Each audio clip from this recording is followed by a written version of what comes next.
묵상기도 하면서 예배 시작하겠습니다.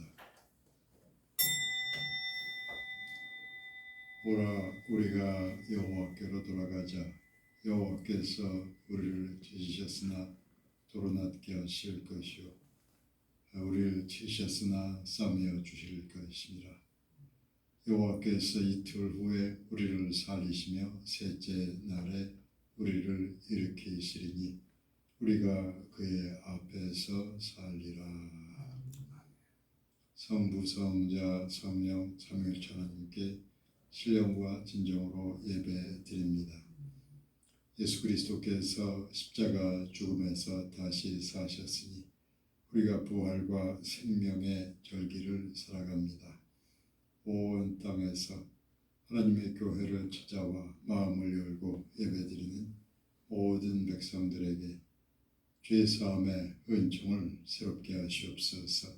성령으로 충만케 임하사 그 영혼을 정결케 하시오며 말씀을 듣고 깨닫는 믿음의 지혜와 능력을 더하시옵소서. 예배 처소들마다 성령으로 충만케 역사하시오며 이날의 모든 예배를 통하여 하나님께서 홀로 영광을 받으시옵소서. 우리 주 예수 그리스도 이름으로 기원하옵나이다. 아멘. 280장 찬양하겠습니다.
교동문 80번 기독하겠습니다.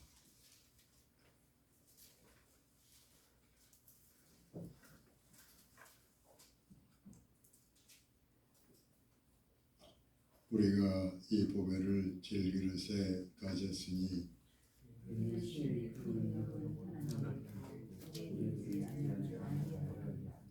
우리가 사방으로 우겨쌈을 당하여도 쌓이지 아니하며 박해를 받아도 버림받지 아니하며 우리가 항상 예수의 죽음을 몸에 짊어짐은 우리 살아있는 자가 항상 예수를 위하여 죽음에 넘겨짐은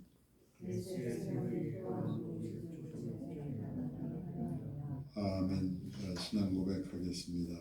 나는 전능하신 아버지 하나님 천지의 창조주를 믿습니다. 나는 그의 유일하신 아들 우리 주 예수 그리스도를 믿습니다.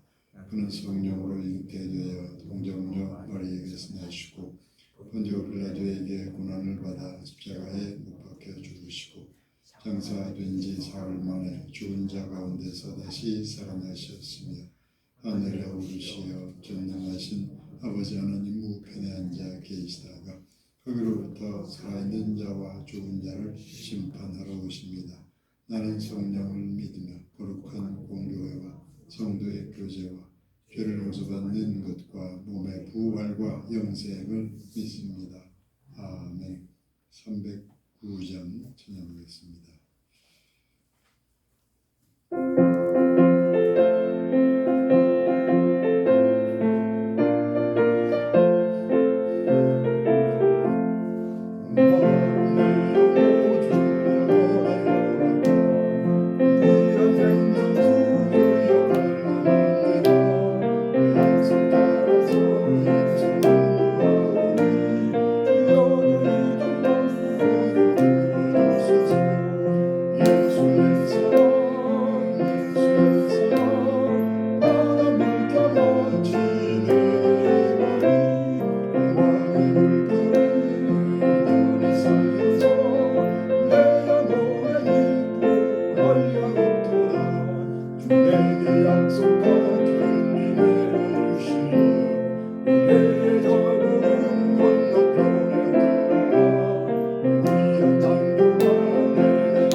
아버지 하나님, 하나님은 우주 만물을 창조하신 하나님이시오.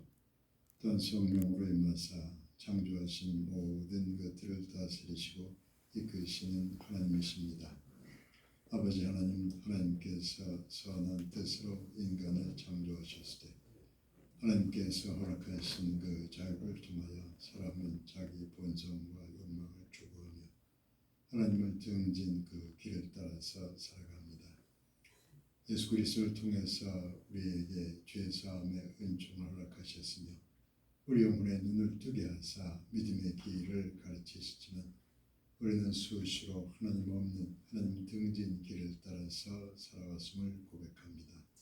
큰 어려움의 시절을 거치는 동안에 그 세상과 그 어려움이 주는 것들로 인하여서 마음이 혼란스러워지며 어두워지며 우리 영혼이 길을 잃고 살아온 모든 것을 주 앞에 내놓고 하나님 앞에 용서를 구하며 우리가 회개하기를 원합니다. 성령으로 충만케 임하셔서 오늘 예배 처소들마다 백성들이 마음을 열고 회개하는 곳곳마다 하나님께서 죄 사함의 은총을 새롭게 하시옵소서. 영혼을 정결케 하셨고 그 영혼에 힘을 주셔서 말씀을 듣고 행할 수 있도록 능력을 도와주옵기를 간절히 기도합니다. 아버지 하나님이시여 세상의 나라와 세상의 권세자들은 언제나 자기 권세를 앞세우며 자기 뜻을 주장하는 길에서 하나님을 거역하며 살아갑니다. 하나님께서 이 세상 한가운데서도 하나님의 권능을 드러내셔서 아버지 하나님께서 역사하셔서 이 땅, 이 나라의 많은 교회들이 하나님의 선하신 뜻을 따를 수 있도록 하나님께서 친히 역사하시옵기를 간절히 기도하옵나이다. 많은 전쟁들이 있고 아직도 끝나지 않은 전염병의 재앙이 있사오며 어찌할 바를 모르고 살아가는 백성들이 있사오며 하나님의 교회가 또한 힘을 잃고 주저앉은 곳이 많사오니 하나님의 성령께서 이 나라에 역사하셔서 하나님의 많은 백성들을 다시 살리시고 하나님의 교회에 성령으로 임하사 새 힘을 주시옵고 드려지는 모든 예배를 통하여 하나님께서 살아계신 그 손길로 역사하시옵기를 간절히 기도하옵나이다. 예배 처소들마다 주의 백성들이 심중에 품고 찾아온 그 기도 제목을 하나님께서 하감하시고 하나하나 살피셔서 그들에게 기도할 열심을 주시오며 또한 성령으로 임하사 그 기도에 응답하시옵기를 기도합니다.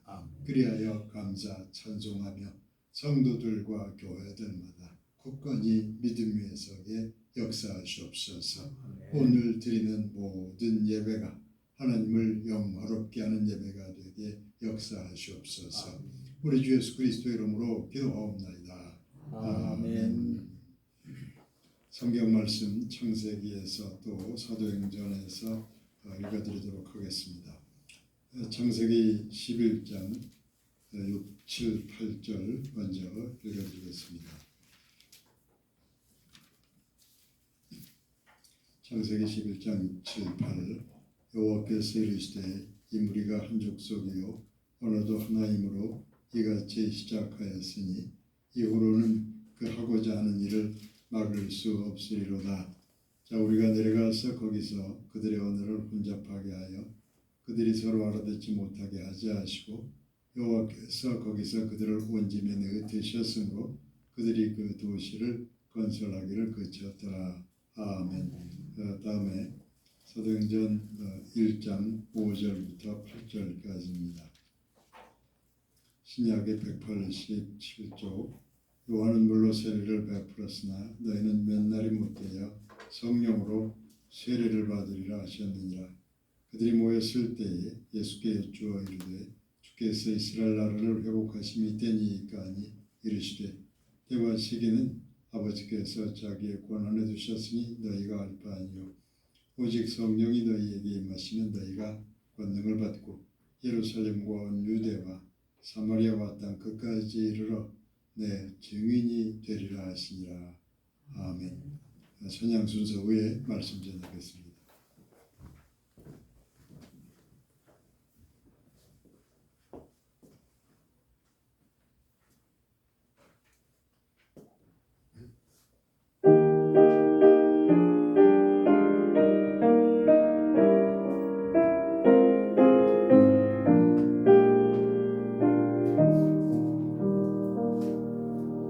주님께 귀한 못 드려 젊을 때 힘들어 진리의 싸움을 할 때 열심을 다하여라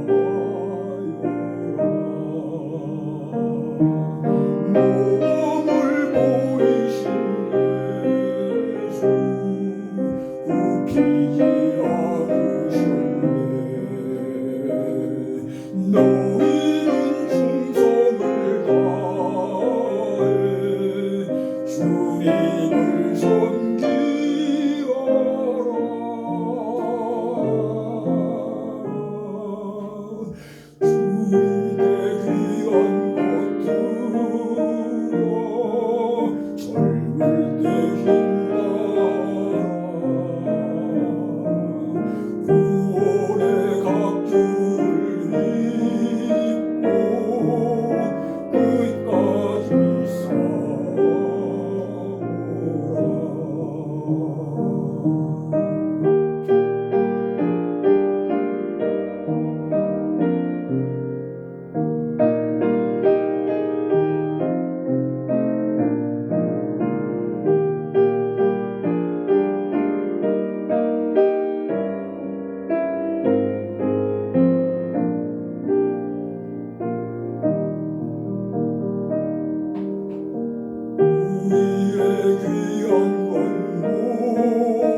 지난 주일이 부활주일인데 부활하신 예수님께서 40일 동안 제자들에게 보이신 다음 하늘로 오르시게 됩니다. 그렇게 하늘로 오르시면서 주님께서 제자들에게 너희는 몇 날이 못되어 성령의 세례를 받게 될 것이라고 말씀하셨습니다. 사도행전 1장 5절을 통해서 이렇게 말씀하십니다. 너희는 몇 날이 못되어 성령으로 세례를 받으리라. 이제 내가 하늘로 오르고 나서 며칠이 지나면 너희가 성령으로 세례를 받게 될 것이다. 그렇게 말씀하신 겁니다. 예수님께서는 부활하시고 나서 40일 후에 하늘로 오르셨습니다. 그리고 열흘이 지나면 말씀대로 성령이 임하신 성령 강림 주일이 됩니다. 그러니까 부활주일로부터 50일이 지나면 오순절 성령 강림 주일이 되는 것입니다. 오순절에서 오순은 50을 의미합니다. 구약 성경 시대에는 6월절 이후 50일째 되는 날을 오순절이라고 했습니다. 초실절이라 부르기도 했는데 초실, 처음 익은 열매를 거두는 절기라고 해서 초실절이라고 불렀습니다. 예수님께서 부활 승천하시고 성령이 강림하사 복음의 첫 열매를 거둔 것이 오순절이라면 그 오순절은 기독교의 초실절에 해당될 것이라 생각됩니다. 교회 절기를 따져서 생각하면 지금은 부활절이 지나서 오순절 성령이 임하기를 기다릴 때입니다. 이 시간에 그래서 주로 오순절과 성령에 대하여 말씀드리려고 합니다. 그 이전에도 구약 성경 시대에도 성령께서 역사하셨지만 오순절에 강림하신 성령의 특별한 의미는 어떤 것인지 주로 그 점에 대해서 말씀드리려고 합니다. 예수님께서 하늘로 오르시면서 그 남기신 말씀대로 며칠 후 오순절에 성령이 강림하면서 사도행전의 시대가 시작됩니다.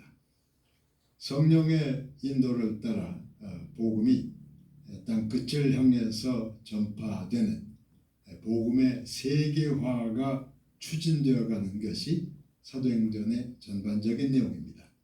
이전까지는 주로 유대 민족 안에 머물렀던 하나님의 말씀이 이제부터는 성령의 인도를 따라서 온 세상 땅 끝을 향해서 전파되는 겁니다. 그런데 가끔 이런 질문을 들을 때가 있습니다. 이집트나 페르시아나 인도 쪽에도 아주 일찍부터 복음이 전파되었다고 하는데 그런데 사도행전에는 그런 이야기가 나오지 않았다는 점이 이상하게 생각된다는 겁니다. 신약 성경의 골로새서 1장 23절이 이렇게 전하고 있습니다. 이 복음은 천하 만민에게 전파된 바요 나 바울은 복음의 일꾼이 되었노라. 복음이 이미 천하 만민에게 전파된 바라고 사도 바울이 그렇게 말합니다. 사도들의 시대에 이미 복음이 널리 온 세상에 전파되어 있었다고 그렇게 말하는 겁니다.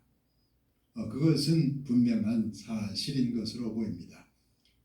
북아프리카나 이집트에 아주 일찍부터 복음이 전파돼서 교회가 세워진 흔적들이 남아 있습니다. 저 인도에도 아주 일찍부터 복음이 전파된 것으로 알려져 있습니다. 페르시아의 방향에서도 일찍부터 복음이 전파된 게 분명합니다.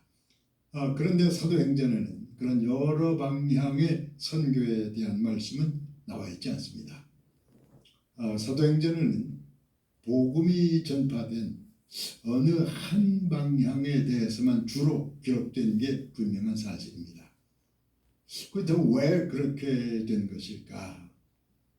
누가복음과 사도행전을 기록한 누가는 로마 제국을 복음화하는 것을 가장 중요한 과제로 받아들인 듯합니다. 성령의 인도를 따라서 땅끝까지 복음 전하는 것과 로마 제국의 중심인 로마를 향해서 복음 전하는 것을 거의 동일시하는 것으로 보입니다. 그러니까 사도행전의 말씀은 예루살렘을 출발한 복음이 로마를 향해 나아가는 그 방향을 주로 의식하고 있다는 말씀입니다. 사도행전의 말씀은 부활하신 예수님께서 하늘로 오르신 예루살렘 근처 감람산에서 시작됩니다. 그리고 사도 바울이 죄수로서 붙잡혀간 로마에서 사도행전 말씀은 끝나게 됩니다. 사도 바울은 죄수로서 그리고 누가는 사도 바울의 선교 동역자로서 로마에까지 가게 됩니다. 그 선교 여행에 대해서 사도행전 28장 16, 14절이 이렇게 전하고 있습니다. 우리는 이와 같이 로마로 가니라. 그렇게 해서 그들은 또 그들과 함께 복음은 로마에까지 가게 된 것이란 말씀입니다. 그러니까 사도행전의 말씀은 어느 한 방향을 집중적으로 바라보고 있었던 것이라 생각됩니다. 유대라는 한 민족만의 복음이 아니라 온 세상 만백성을 위한 복음이 되려고 한다면 복음은 예루살렘을 넘어서 로마 제국의 수도인 로마를 향해 달려가야만 했습니다. 일단 로마에까지 가면 거기서부터 온 세상을 향해서 복음의 세교화가 이루어질 것이기 때문입니다. 사도행전 1장 8절 말씀, 성령이 임하시면 예루살렘과 유대를 넘어서 땅끝까지 복음의 증인이 될 것이라는 말씀은 오순절 성령께서도 주로 그 방향으로 복음을 이끌어갈 것이라는 의미가 됩니다. 한 민족의 복음으로부터 온 세상의 복음이 되기 위해서 복음은 먼저 어느 방향을 바라봐야 하는 것인가 하는 맥락에서 사도행전의 말씀은 사도 바울이 걸어간 그 방향을 바라보고 있는 것이요. 또 그 방향은 예루살렘을 향한 출발한 복음이 로마 제국의 중심인 로마를 향하는 바로 그 방향을 가리키는 겁니다. 그러니까 사도행전은 성령의 인도를 따라서 복음이 전파되어간 복음의 세계화 과정을 전하는 것이라는 말씀입니다. 여기서 잠깐 세상 사람들이 말하는 세계화 또는 지구화 그것에 대해서 말씀드리려고 합니다. 어떤 영향력이 온 세상에 미치는 것이 세계화요. 또 어떤 힘이 온 지구에 전해지는 것은 또 지구화입니다. 그러니까 세계화나 지구화는 그 자체로는 선한 것이 아니고 또 그 자체로는 악한 것도 아닙니다.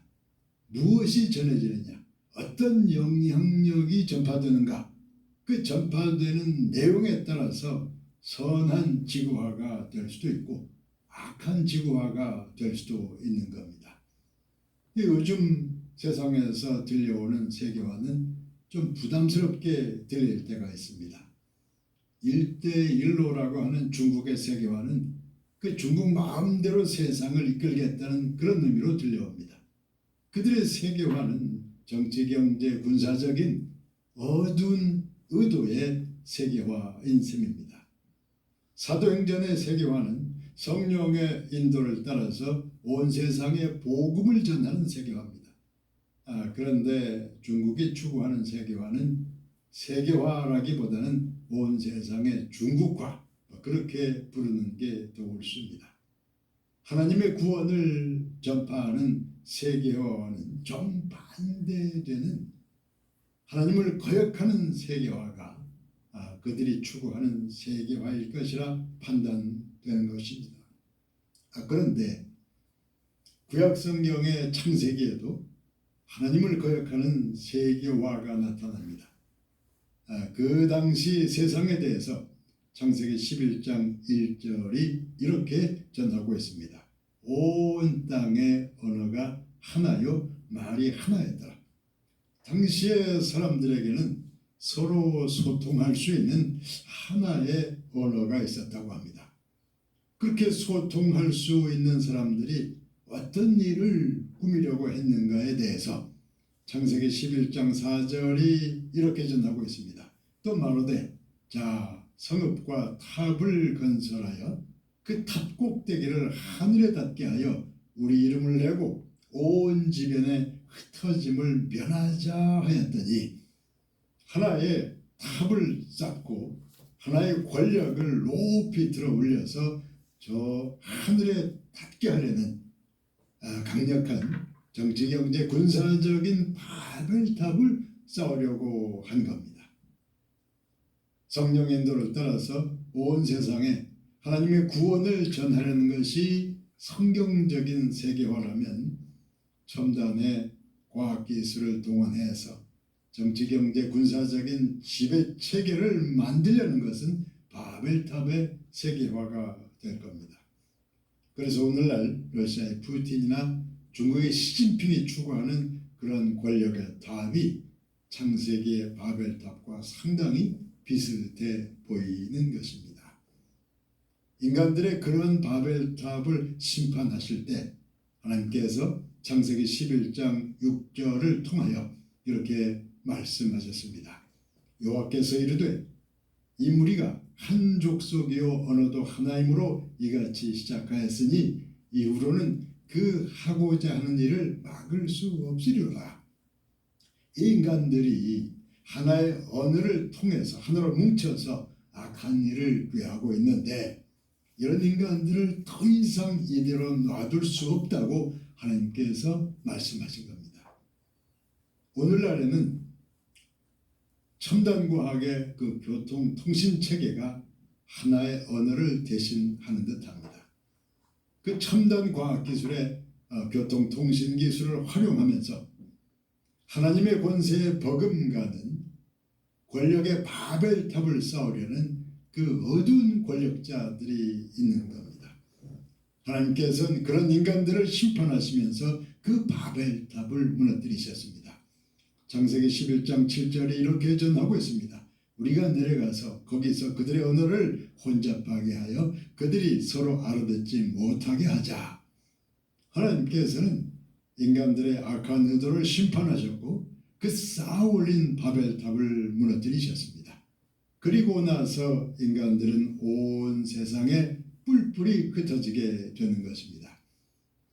창세기 11장에 나온 하나의 언어로 쌓아올린 그 바벨탑이 무엇을 의미하는 것인지 정확하게 구체적으로 말씀드리기는 어렵습니다. 그 바벨탑이 크고 높은 건축물 자체를 의미할 수 있지만 그 안에는 이런 의미가 포함되어 있습니다. 하나님과 진실 대신에 높고 강한 뭔가를 추구하는 그 어두운 권력을 의미하는 것이라는 것입니다. 그 대표적인 경우가 이 시대의 중국을 통해서 나타나는 것이라 판단됩니다. 현재와 같은 그 공산 독재를 추구하기 전에 중국은 기독교 선교를 일단 차단시켰습니다. 복음과 하나님의 세계화를 일단 차단시킨 다음에 어두운 권력자의 그 바벨탑 공사가 시작된 셈입니다. 어두운 권력과 바벨탑을 추구하는 과정에서 그들이 의도적으로 그랬는지 실수로 그랬는지 중국은 코로나라는 전염병의 세계화를 급속히 추진하고 말았습니다. 그런 중국을 통해서 나타난 하나의 언어는 하나의 어두운 의도였다고 말씀드릴 수 있습니다. 어두운 권력을 추구하는 인간의 욕망이 바벨탑을 통해 나타난 하나의 언어라고 생각됩니다. 하나님을 등진 인간의 그 욕망을 통해서 나타난 그 하나의 언어가 하나의 바벨탑의 언어요. 그런 욕망과 그런 언어, 그런 바벨탑은 하나님을 등진 하나의 언어로서 지금도 중국이나 러시아나 저 북한에서 하나님의 심판을 기다리고 있다는 말씀입니다. 현재 온 세상은 이상한 세계화 시대를 살아가고 있는 중입니다. 부정적인 의미의 세계화를 너무 많이 경험하고 있는 것이라 생각됩니다. 어느 나라의 실험실에서 생겨난 그 바이러스가 삽시간에 온 세상을 휩쓰는 이상한 세계화를 경험하면서 살아갑니다. 어느 나라에서 일어난 전쟁이 또 그 전쟁의 어려움과 위험이 온 세상에 강력한 영향을 미치고 있는 중입니다. 바람직하지 않은 세계화는 아주 빠른 속도로 진행되고 있는데 하나님께서 원하시는 성령께서 가리키시는 복음의 세계화는 한동안 주춤하고 있는 그런 시대인 겁니다. 현재 많은 나라에서 일어나고 있는 전쟁과 독재 정치는 바벨탑과 같은 것이라 생각됩니다. 어두운 권력과 욕망의 언어가 바벨탑을 쌓는 그들에게서 하나의 언어가 되었다면 오순절 성령께서는 우리에게 이러한 하나의 언어를 제시할 것이라 생각됩니다. 믿음과 소망과 사랑으로 하나님과 미래를 바라보는 동안에 하나가 되어가는 그 마음, 그 언어를 성령께서 여러분들에게 허락하실 것을 믿으시기를 바랍니다. 신앙생활이라는 것은 하나님을 향해서 어떤 기대감을 품고 살아가는 걸 의미합니다. 하나님과 우리 사이의 관계를 다양하게 묘사하는 것이 믿음이요 소망이요 사랑일 겁니다. 모든 것이 다 무너진 어두운 한가운데서도 하나님을 바라보는 기대감 속에 기도하며 찬양하며 살아가는 것이 신앙생활인 것입니다. 오순절의 성령을 통해서 하나님께서 가까이 다가오시면 그래서 우리 마음에 하나님을 향한 믿음과 열정이 솟아오르면 우리는 복음의 세계화를 위한 일꾼으로서 일어서게 될 겁니다. 정치, 경제, 사회적으로 혼란스러운 시대를 살아오는 동안에 주저앉았던 마음들을 다시 일으켜서 다가오는 오순절 성령의 강림을 기대하면서 기도하시기를 바랍니다. 복음과 세계화의 일꾼으로서 성령의 충만을 기대하면서 살아가시기를 예수님의 이름으로 축원합니다. 아멘. 기도하겠습니다. 아버지 하나님, 이제 부활과 생명의 절기를 맞이합니다. 다가오는 오순절 성령 강림 주일을 바라보면서 우리의 믿음을 새롭게 하시면서 또한 복음을 향한 열정이 있는 마음을 허락하셔서 하나님께서는 그 일꾼들을 이렇게 세우시옵소서. 우리 주 예수 그리스도 이름으로 기도하옵나이다. 아멘. 192장 진행하겠습니다.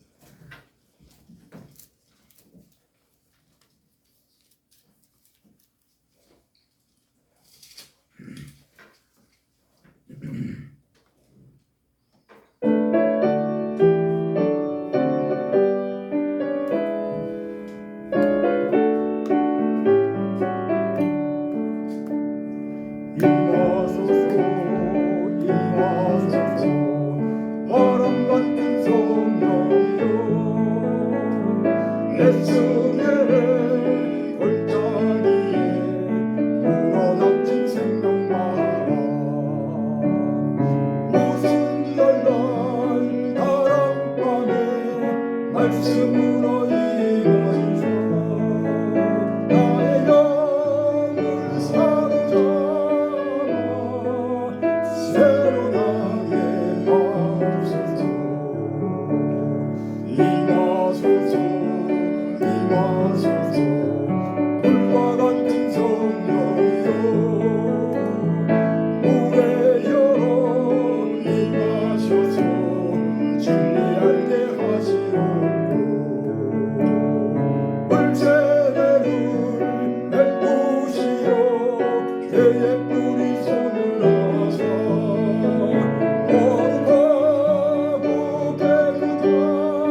것을 기쁘게 받으시오며 선하신 뜻을 따라서 쓰임받게 하시옵소서. 어려운 시대를 살아가는 성도들에게 항상 은혜를 풍성케 하셔서 하나님께 나올 때는 자원하는 감사의 마음으로 되게 하시오며 우리 주변과 이웃을 잘 살펴서 믿음의 선행을 감당케 하시옵소서. 예수님의 이름으로 기도하옵나이다. 아멘. 교회 소식 말씀드리겠습니다. 구약시대에는 6월절 이후 50일째를 오순절 성령강림주일인데 우리가 이제 기독교의 부활절 예수 그리스도의 부활의 날을 거기서부터 이제 50일을 세서 오순절 성령강림주일이라고 부르게 됩니다. 그러니까 이제 구약의 6월절과 우리의 부활절이 같은 날은 아닙니다. 좀 다르게 설정되어 있는데 약간 참고로 하시고 그리고 성경 공부 자료를 오늘 자료는 당분간 성령강림주일까지 성령에 관한 자료를 드리도록 하겠습니다. 오늘도 그 자료를 가지고 와서 열심히 공부하시기를 바랍니다. 끝까지 광고하고 524장 찬양하고 축도하겠습니다.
이제는 부활하신 우리 주 예수 그리스도의 은혜와 아버지 하나님의 사랑과 성령의 교통하심이 오순절 성령 강림주일을 바라보면서 성령의 충만을 기도하면서 살아가는 하나님의 백성들 모두의 머리 위에 이제부터 영원까지 함께 하옵시기를 간절히 축원하옵나이다. 아멘. 아멘.